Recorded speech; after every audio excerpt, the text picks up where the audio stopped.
Okay, so my last story from the Bible study church that I was talking about, I mentioned it in one video, but the video was long and people probably didn't hear it.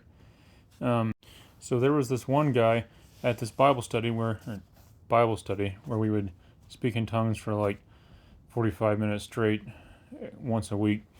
And this one time, he was screaming at the top of his lungs at God to make revival happen in the valley we were in, and asking God to make revival happen. This is the same guy who had a vision that a bus full of people would show up to his church and fill the church up. Now keep this story in mind whenever I tell you the next story.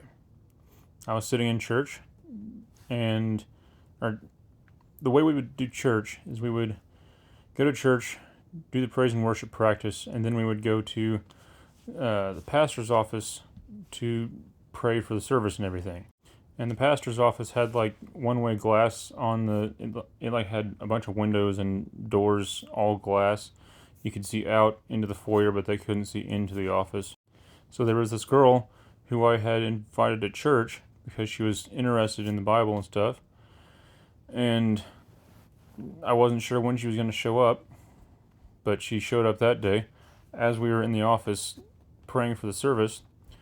And the pastor's wife sees this girl come in, and she goes, "Why is she here?"